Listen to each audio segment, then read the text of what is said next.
Recording is rolling. It is Wednesday, February 26th. So you guys know we've been doing review. So here, I want to give you guys some options how you want to do review for today and tomorrow. We're going to do a vote. Right? You guys see some options up here? Right. So here, I'm going to come back to that. Vote what you want to do today and what you want to do tomorrow. Right. So I'll go through these options with you guys.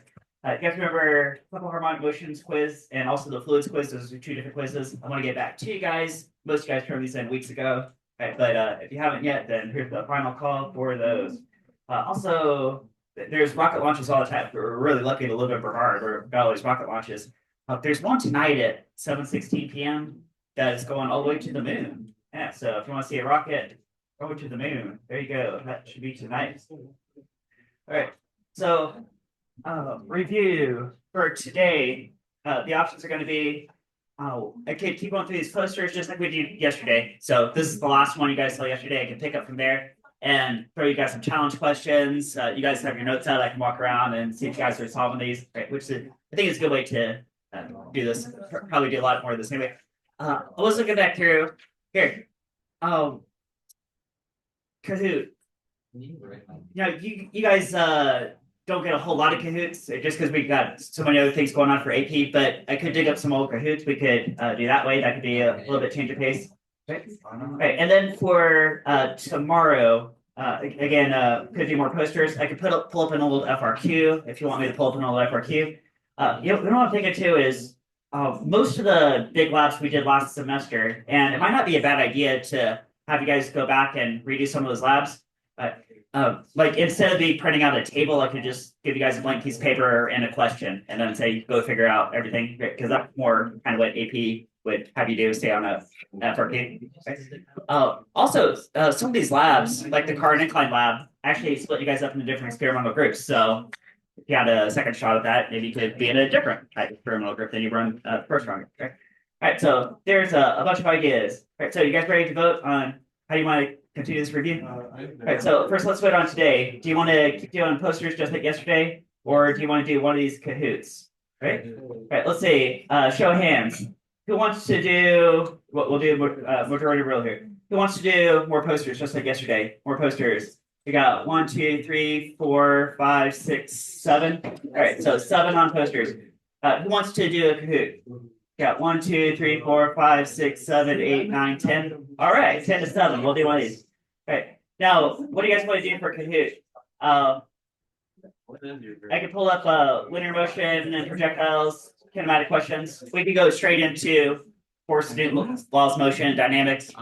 We could even backtrack all the way to vectors and trigonometry. Got a couple of those too, right?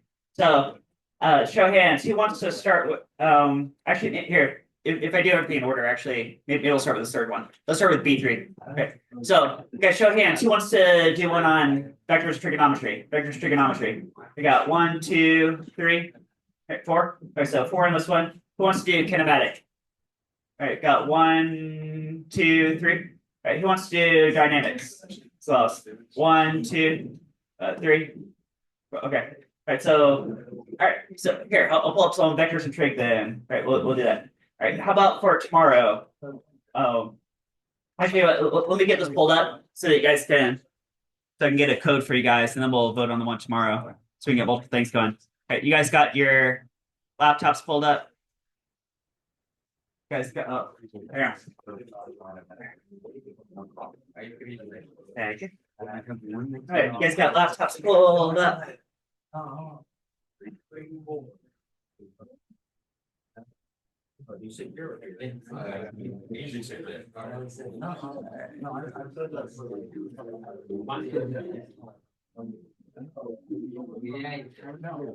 Here, let me write that pen bigger on the board. Goes, let's see, 2, 7, 7, 0, 2, 8. Okay.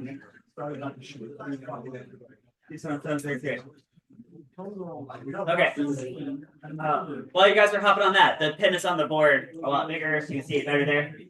All right, guys, tomorrow, your options are we can go back and do more posters tomorrow. I mean, we're probably gonna pop back in posters at some point. If you want me to pull up an old FRQ, I could dig through my files and find an FRQ for you guys.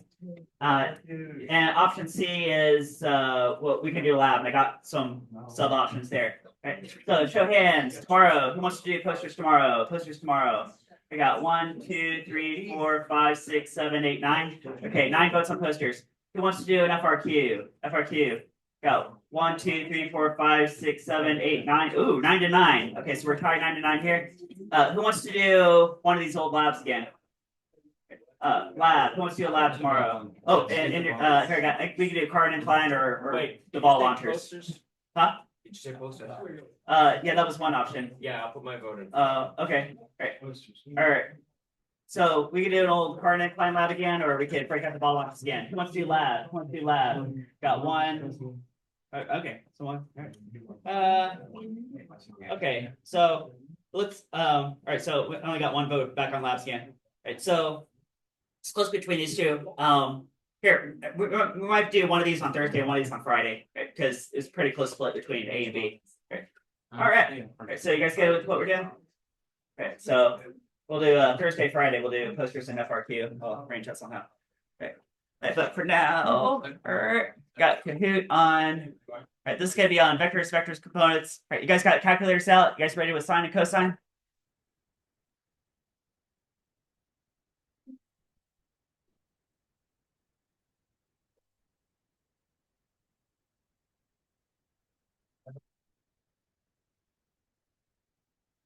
Okay, and also here, if you see any angles, the angles are going to be in degrees. Is your calculator programmed in degrees? Because if you're applying sine and cosine, you have to tell the calculator, are you working in degrees or radians? And we're going to be working in degrees for this. Okay. So your calculator's in degrees and not radians, right? Okay. All right. Here we go. Here, it depends on the board. You can still hop in if you haven't hopped in yet. Depends on the board. Vectors and vector components.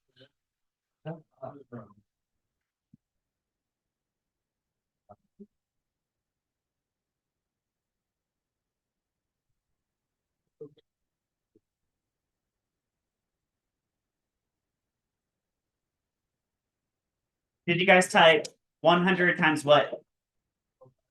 Sine of 75 degrees? 100 times sine of 75 degrees? Oh, Okay.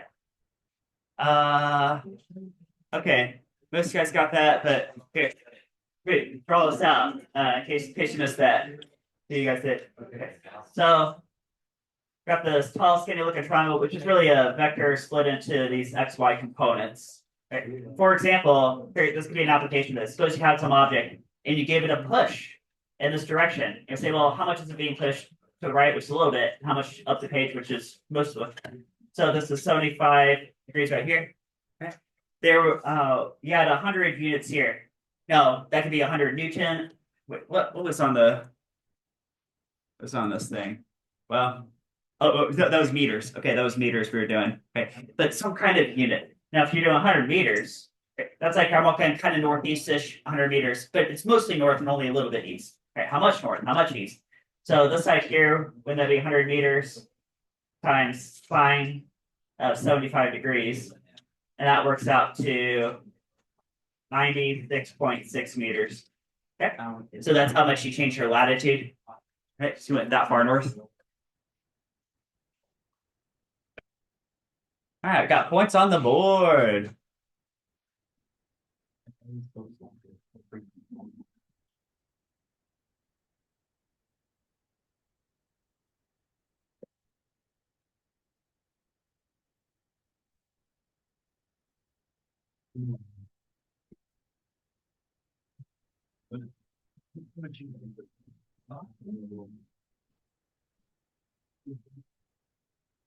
Okay, almost everybody got that, which is good. All right, again, just in case you missed it, let's get it real fast. So that's talking about this side right here, which is you take your 100 meters and multiply by what? Yeah, cosine of 75 degrees. Okay. And then the calculator, all I gotta do is scroll up, scroll over where the sine used to be, just replace with the cosine. Yeah, I'm getting 25.9, and that would be meters. So that's how far you walk east. Right? Guess it. Hey, guys, what if I didn't know this 100 meters, but I knew this lake was 96.6 meters? Could you, here guys, what's the relationship between the two legs? Is that sine, cosine, or tangent? It's something to do with tangent, right? Here. So could I say tangent of 75 degrees is equal to what? Whatever what? Yeah, y over x. Okay. Be 96.6 meters over 25.9 meters. Okay. So if I didn't know this, if I just call this like x, okay, could you rearrange this? Cross multiply x, divide out 1075. So how should that work? To be x is equal to 96.6 meters divided by tan of 75 degrees. Could you have done it that way too? Okay. Let's see how close is this to 25.9 meters. It should be the same thing, right? Or, I mean, pretty close. Maybe one of these numbers was rounded a little bit. 96.6 divided by tan 75. Tangent is the cosine over this. So yeah, look at that. It's the same thing. You guys see it's the same thing? Right? So there's different ways to get there. Work your way around the triangle. All right, we got Jenza, Hector and Alex, Hans, Alec, and Alex. Okay. Can you use cotangent with degrees or only radians? Yeah. So here, So guys, if you want the full map of trig functions, yeah, you got sine, cosine, and tangent, right? Okay, so of some angle, right? So some angle. Okay. You guys know tangent, of course, is sine over cosine, if you like. Right, works like that. And then there's also cosecant, secant, and cotangent. Okay. Oh, no, guys, what is cosecant in terms of sine, cosine, and tangent? 1 over sine. Yeah, 1 over sine. And secant is what? 1 over cosine. 1 over cosine. And cotangent is what? Cosine over sine. Yeah, there you go. Yeah, so it's 1 over tangent, which is the same thing as cosine over sine. Right. So really, if you just start with sine and cosine, then everything is related to those two. Okay. Okay, sit there. How about here? You know what? I'll show you guys this full map because you guys see there's 6 of these, right? And only 3 of them are buttons on your calculator because these 3 over here are just reciprocals of those. Okay. Oh, let me show you guys some relationships between all these. Okay. So sine and cosine are related to each other. Guys, does anybody know, like actually, if you know one of these, the other becomes determinable. For example, here, if we go back to this triangle, who can tell me, guys, what is this angle up here? 15 degrees. Okay. Well, these 2 angles are complementary, right? Because they have to add up to 90. That's how you knew this was going to be 15 degrees up here. Got a right triangle, right? Okay. So could you say that sine of 75 degrees, which might give you this side here, is the same thing as cosine of 15 degrees? They'd be the same thing, right? And in general, you could say for complementary angles, sine of some angle is the same thing as cosine of the complementary angle, which is 90 degrees minus theta, okay? And you can go the other way around. Cosine of some angle is the same thing as sine of the complementary angle also, right? So you can go back and forth like that, right? It's okay. That's what we just said with this 75 and 15 degree angle. Okay, you guys good? How about here? I don't know if this is the best way to ask this, but guys, what is sine squared plus cosine squared of the same angle? What does that add up to? 1. Aha. So that's an identity. That's pretty good enough. Actually, this is sort of Pythagorean theorem in disguise. Okay? So it's like this. If you take this side squared plus this side squared, that's equal to the hypotenuse squared. But sine and cosine, you can think of them being kind of on a unit circle, right? Because they tell you how far high or low or right or left you are on a unit circle. Yeah, so this is sort of Pythagorean theorem. Okay. Right. So that's a nice identity to know. Okay. And actually, there's similar relationships for all these other ones. Here, I'm going to draw this map out here. So I got sine, cosine, and tangent. We got cosecant, secant, and cotangent. Okay. So these 2 are related to each other. These 2 have a special relationship, and these 2 also have a special relationship. Okay. Okay. So you guys get that connection? Okay. So I just showed you guys sine and cosine, some relationships there. You guys see those, right? Okay. Now, let's start with tangent. If you take tangent and square, I'm not going to prove this, but I'll just show you guys the fact, and then you kind of memorize this. This might be helpful. Okay. If you do tangent squared plus 1, do you know what that gives you? Yeah, secant squared. Secant squared. Okay. And what if you have, see if I remember this right. I think it goes like this. You guys tell me if I'm wrong. I think it's right there. Cotan squared plus 1. What does that give you? Yeah, I think it should be cosecant squared. Is that right? You bet. So this sine squared plus cosine squared is equal to 1. If you start with this bottom function, tangent, and you square that and add 1, that brings you to secant squared. If you start with cotan squared and add 1, that brings you up to this top one, cosecant squared. Okay, it's a similar type pattern. You see it? Okay. All right. There's also, no, that's identity relationships. There's also a calculus relationship from that roadmap there. Okay. So let me do a rate change. So this is a calculus terminology for rate change. Suppose you're changing an angle. So you're watching like a triangle get like change shape. You guys get? Okay. So the rate change of sine of an angle with respect to the angle. Guys, what's the rate change of sine? Cosine. Okay. You guys remember we were doing oscillation equations? Okay. Here, let's see if I can dig up this poster. What I'm talking about. I bet a lot of you guys know what I'm talking about, but might have to see this again. Here it is. Here it is. Oscillatory graph. Gotta pull this out of here. Okay. You guys remember this? So the rate change of position with respect to time is velocity. Rate change of velocity is acceleration. Through that. Okay. So rate change of cosine is negative sine. Rate change of sine is cosine. You guys know? All right. So rate change of cosine with respect to the angle would be negative sine. Right. So think of it sort of like sine and cosine are rate changes with respect to each other. Only when you take the rate change to cosine, it does become negative. Okay. Okay. Now, what about these other ones? So, do you guys know what is the rate change of tangent? Ah, it is. It's secant squared. Okay. So, if you take this bottom function, take the rate change of it, it becomes secant squared. Okay. Oh, how about what is the rate change of secant? What's the rate change of secant? It works out. Wait, does anybody know? It ends up being tangent times secant. So tan theta, secant theta. Okay. So notice what we just did. There's still here. A few minutes ago we were saying, well, there's some kind of identity relationship between tangent and secant, and I got that right here.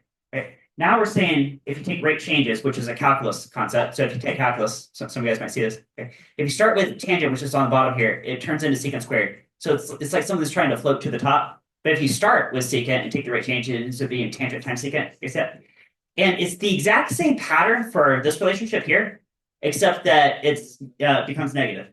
Kind of a quick rule of thumb is anything that starts with a C, like cosine or cosecant or cotangent, anything that starts with a C, that co. If you take the rate change, it turns negative. Okay, kind of memorization thing. All right, so if I see if you guys follow what I just said. If you take the rate change of, let's go cotan. Cotan. What do you guys think that's equal to? Yeah, so it's negative. It's cosecant squared. Okay. And the last one, if you take the rate change of cosecant, what's that end up being? Negative cotangent times cosecant. Exactly. Yeah. Negative cotan cosecant. Okay, get that. Okay, so you guys got. All right, so if you're in calc, you probably see that. If you're gonna take calc one day, then that will be helpful. It's got that little roadmap right there. All right, here's some details. All right, you guys ready for? Let's get back to Kahoot. Kahoot. Question number 3. Solve for y.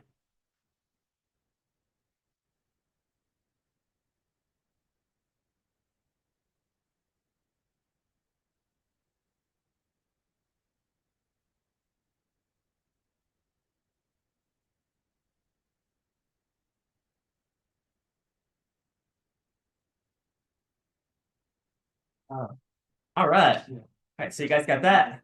Let's get that. Oops. So let's fix some things here. All right. Solve for x. It's the same triangle. Now, last one, solve for y. You did 100 times sine of 45 degrees. Solve for x. I guess gonna do 100 times cosine of 45 degrees. Right. In fact, that might be a good one to know. Sine of 45 degrees, cosine of 45 degrees. Is that the same ratio? Sine of 45 and cosine of 45? Right? Yeah, yeah. Which is like square root 2 over 2, which is like 0.707 something. So times 100. Right, you guys get that? Sine and cosine? Right, so you took 100 meters per second times sine or cosine of 45 degrees. They both give you the same answer. All right, everybody good. We're good. Got it. Jinza, Hans, Alec, Hector, and Alex. And oh wait, no. Hector greater than Alex. I need to read that right. Aha. And Alex greater than Hector. Solve for y.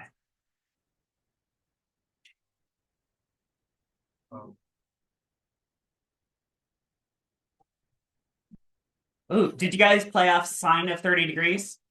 Guys, what is sine of 30 degrees? Half? So what is y? Yeah. Wouldn't y have to be half of the hypotenuse? Which would be half of 100. Is that 50? Okay, so newtons. All right, so that's some kind of force, wouldn't it be? So maybe you're pushing something up and to the right. That's how much it goes strictly up the page. All right, are we good? We good? All right, got it. Kaike, Hector, Jinza, Alec, Alex. Solve for x.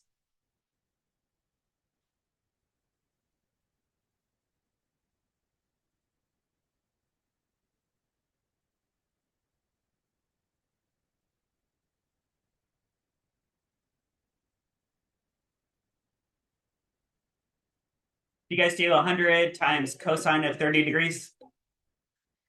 There you go. Oh, look, everybody got it. Aha, that's a good one to know. 86.6 newtons. Got Rowan, Hector, Jinza, Alec, Alex. Solve for what?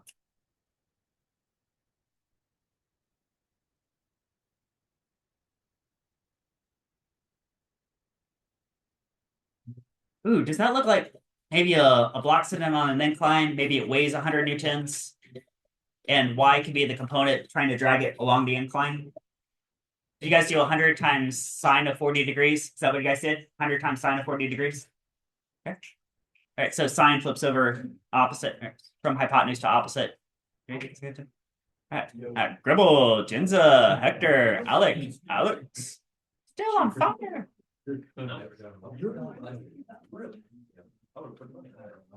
Solve for x. Ooh, if that was a block sitting on an incline, would that be the amount that the weight is sort of pushing into the incline? And then the equal and opposite force, the incline's pushing back with the normal force also equal to that. So you guys played on cosine, right? You guys doing a cosine? There's cosine in there. Right, you good?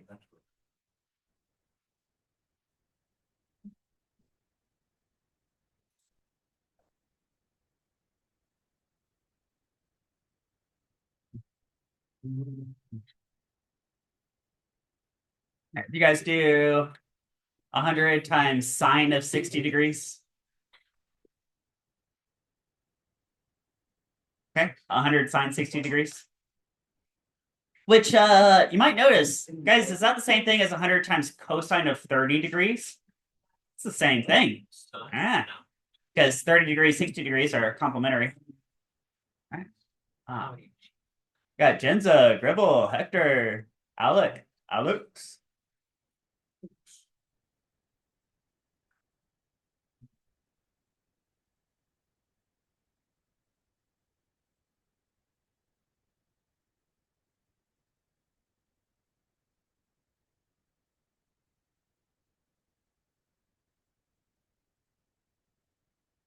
Look at that. So cosine of 60 degrees is the same thing as sine of 30 degrees, isn't it?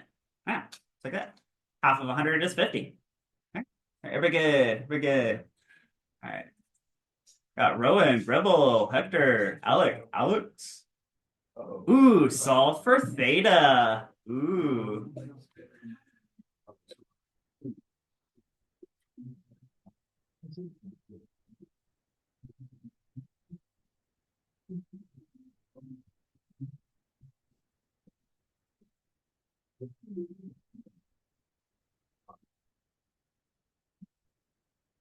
Ooh, nice, nice. Hey, there. I gotta write this one out. There. Okay, so we got 29 meters per second, maybe sort of north of the. And then we got 21 meters per second going straight east and 20 meters per second going straight north. That's how it breaks down. Okay. So how do you extract this angle right here? Okay. How do you guys do it? Yeah. Inverse tan. Inverse tan, yeah, also called arctan. Whatever what. Yeah, 20 over 21. Yeah, meters per second, meters per second. Yeah, and that gives you 43.6 degrees. That would be what, north of east? North of east. Yeah. Hey, could you have done inverse sine? Inverse sine of what over what? Yeah, 20 over 29. Could you have done inverse cosine? It'd be what over what? 21 over 29? Something like that? Okay. Let's see, is that all the same thing? What is inverse sine 20 over 29? Hey, it's the same thing. Hey, what is inverse cosine 21 over 29? Hey, it's the same thing again. I don't know why, but I heard him still in your noise. Jenza, Rowan, Hector, Alex. For the win! For the win!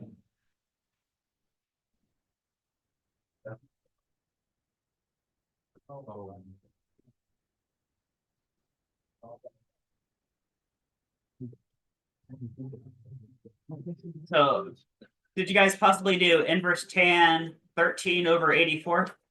Inverse tan 13 over 84? Ah, yeah, that's what I got too. Okay. Is there any question about that? You guys okay with that? Guys good? All right, let's go to the podium. The podium. The bronze, Hector. With the silver, Alex. The gold, Alex.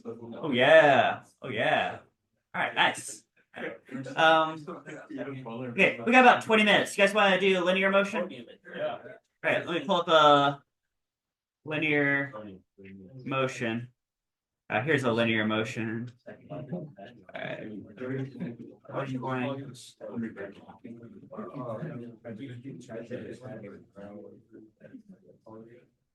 Okay. My calculator. It's my calculator.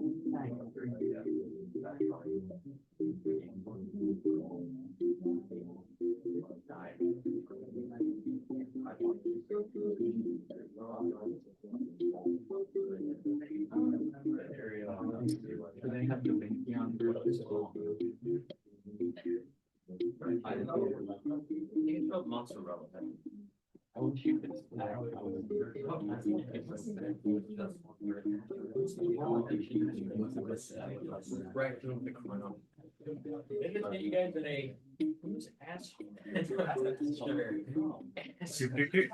right, so the pin is on the board. Still about to hop in. Here we go.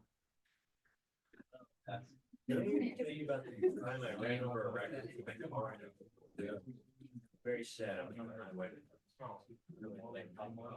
Let me stand with my car.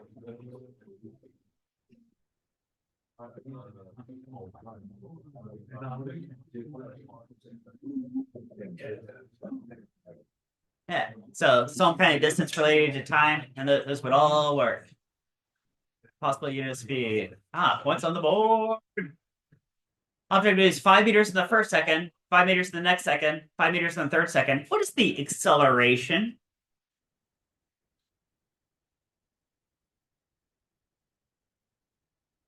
Zero. Aha. because it's not changing its speed. Ah, isn't it constant velocity? It's constant velocity. That's zero acceleration. Ah. I got Kaike, Rowan and Eli, Hans, Landon, LeBron. As an object falls freely in a vacuum, what increases? Oh, I'm gonna be above acceleration.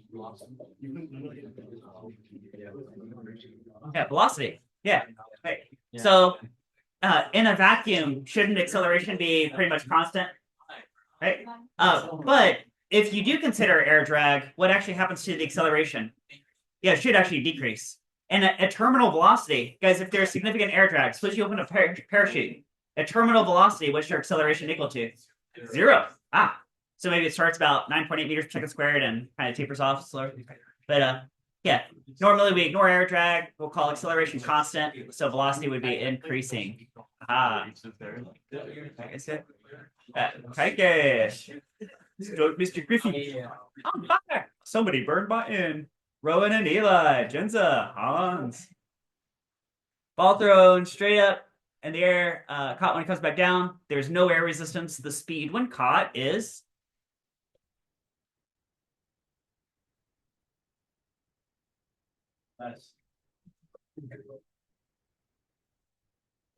It's actually graded.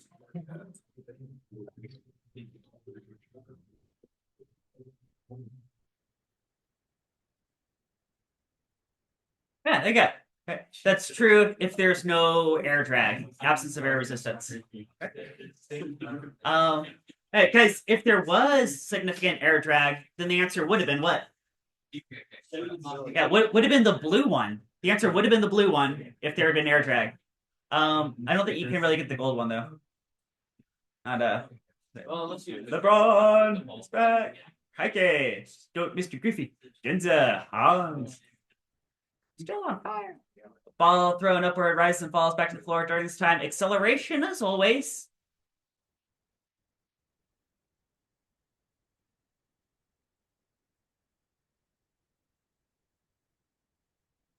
Yeah, directed downward. Right? Guys, if you drew a free body diagram for the ball, now right after it leaves your hand, here, I should draw this up. What's up? Okay. So you guys did awesome. You guys are getting that one.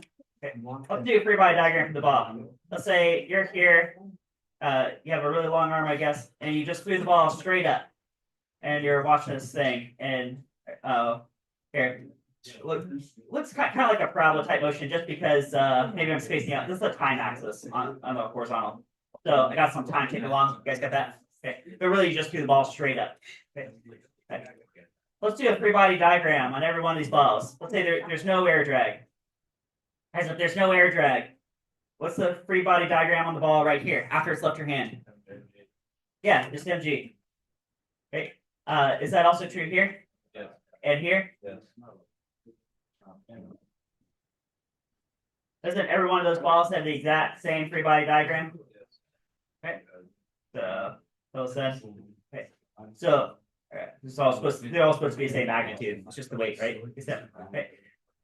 Now, what if you did include air drag? Now it's going to change a little bit. They're all going to be a little different. Guys, if you include air drag, let's see, right after it's left your hand, it's moving really, really fast, right? If it's moving fast, here, do you guys remember F drag? It's proportional to the speed squared. So the faster it's going, the more drag. It's going really, really fast leaving your hand. So is that a lot of drag? Yeah, so I'll draw it like this. I'll do F sub D for drag force. Okay. Now at the very top, what's the drag force on it? Zero, because it has zero speed, so there would be zero drag force, wouldn't there be? Okay. And then when it's come back down, it's going faster, faster, faster. The drag force is building up, so maybe F drag looks something like that. Okay. And then along the way, see, it's getting a little shorter. It's really tiny there. It's really tiny up here. Kind of medium here. Kind of big there. F drag. F drag, F drag, F drag, and F drag. Okay. All right, guys good? As if there's a drag force. All right. But you guys know your default assumption is that there is no drag force. But if AP says there is a drag force, then that's what you do. Yeah. LeBron, hi kids, don't Mr. Griffey, Jinza, On fire. Hans. You shouldn't make one. Suppose you go 300 kilometers in 5 hours. What's your average speed?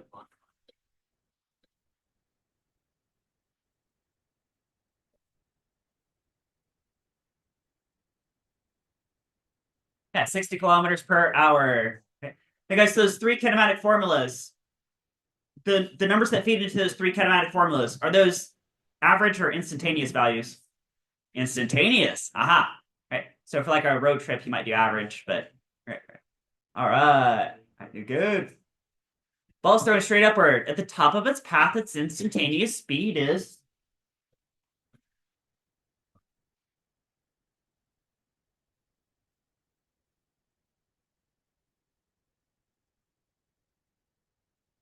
Yeah, 0 at the top. There you go. There you go. All right. That's doing good. Doing good. Ball's thrown straight upward. At the top of its path, its acceleration is.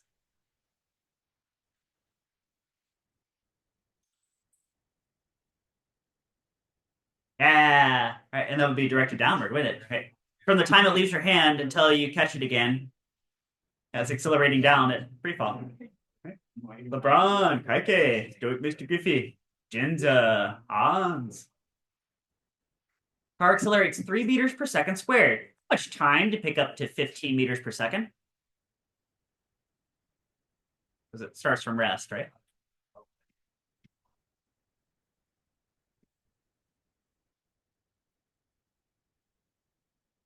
Sound like one of those kinematic formulas? The speed it picks up to is like A times T. Here, I'll point this out to you guys. So we're doing here. So now we've got these formulas ready to go. Okay. So guys, which formula is that?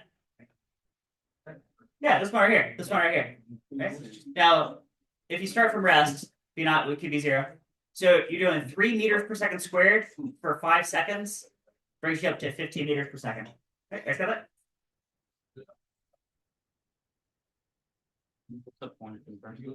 Hi, Hans, Ron, Eli, LeBron, Kaike, Jinza. Freely falling object starts to rest. After 5 seconds, its speed will be about.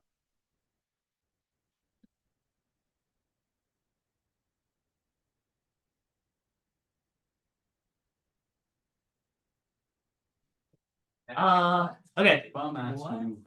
Here, we go way back. This was the poster here. Here it is. Here it is. All right. Let's flip over. So here's drop a ball off a cliff. Okay. So here's the times. Take it 1 second at a time. You guys know free fall will be the same all the way down as long as there's no air drag. Okay. So you guys know the speed picks up 10, 20, 30, 40, 50. It's picking up 10 meters per second per second. Now, a lot of you guys chose 125. Now, 125 is the distance it's fallen in meters. Okay. But that comes out of 1/2 AT squared. But that's a distance question, not a speed question. Okay. Okay. So here's the answer right here. Okay. All right, guys, good.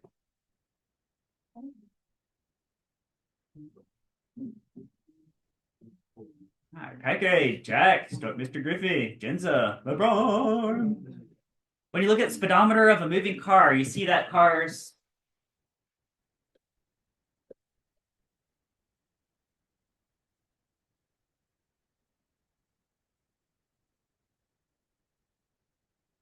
Yeah, instantaneous speed. How fast is the car going at that instant? Okay. Average speed is like total distance over total time. But yeah, instantaneous is the speedometer reading right at that instant. Right, you're good. You're good. The car starts from rest after 5 seconds, moving 30 meters per second. What's the acceleration?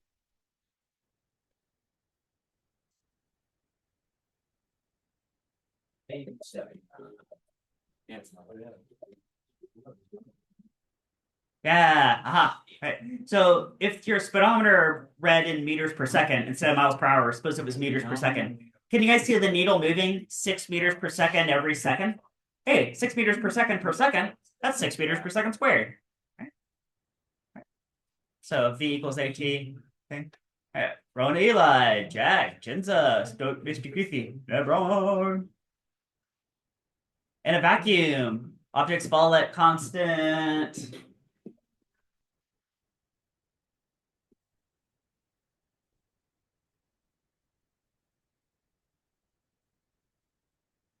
Acceleration. Yeah. Okay. Which on Earth is 9.8 meters per second squared. Might be about 10 meters per second squared. All right. Right. Now, your speed is changing. Your speed is changing at a constant rate, but that's what acceleration is. Acceleration is the rate change of velocity. Right. Got Hans, Jack, Jinza, Mr. Griffey, LeBron. There's basketballs. Drops of water fall from a leaky faucet. Ooh, application question. Oh, did I have a picture there? No, no picture. No.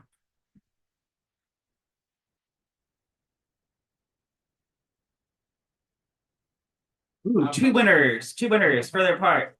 Here, actually, I do have a picture for you guys. It's this picture right here.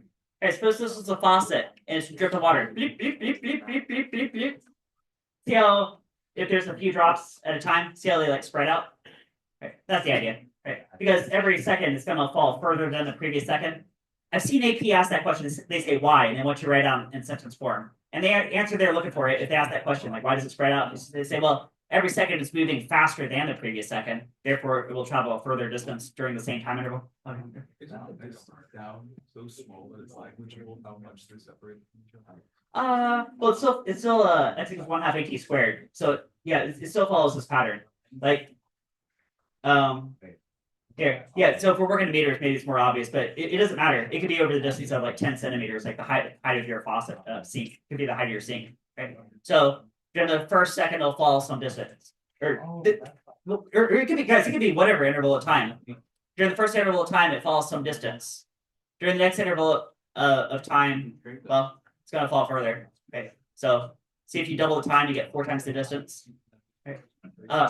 Guys, that's also true. Here, that could be any interval of time. I know for 1 second it goes 5 meters, and the next second it picks up to 4 times. That would be 20 meters. But guys, what if you do the first 2 seconds and then the first 4 seconds? That would be doubling the time too, wouldn't it be? You guys see it's the same proportion? Right. During 2 seconds, it's 20 meters, and then if you double that time, it's still 4 times. You guys see that? It's still a parabola relationship. So even if the height of your sink is only like 10 centimeters, that relationship still holds true. Okay. Ah, LeBron keeping the lead. Bob can jump off the ground with twice the jumping speed of Alan. Just after his feet have left the floor. It's an acceleration question. Bob's downward acceleration will be half of Alan's. Bob's downward acceleration will be twice Alan's. Bob's downward acceleration is equal to Alan's.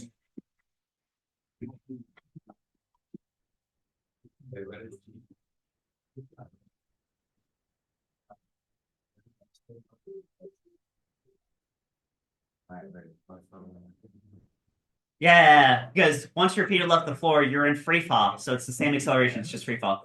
Okay. All right, guys, okay?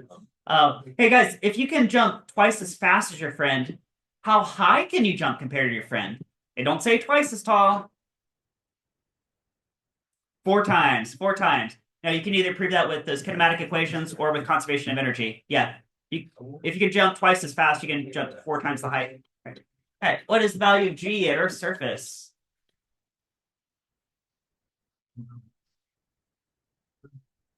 Yeah. Oh yeah. Everybody getting it. 10 meters per second squared. Yeah. Balls drop from top of a cliff. Each second, its speed increases by about.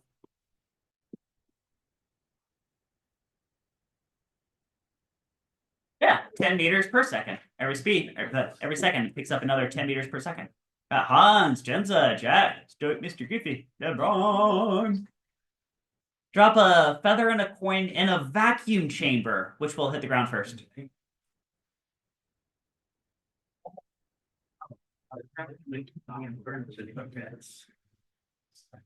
Yeah, they tie. Yeah,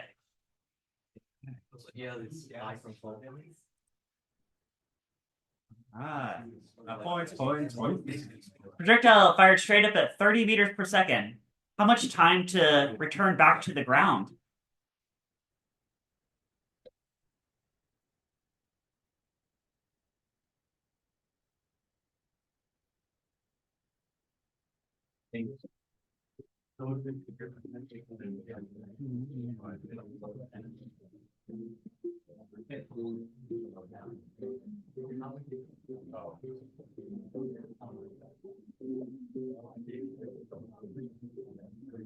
Ooh, nice, nice. Right. I know we only got a couple minutes here, so I'll show you guys a few different ways to solve this. I'm just gonna point this out. So one way to solve it is you can say from the ground back to the ground, what is x equal to from the ground to the ground? 0. You could let this be 0, and you could solve for t this way. Okay. You could also, guys, if you throw something up and it comes back down, doesn't have the exact opposite velocity, the same magnitude, just negative. So you could solve it that way.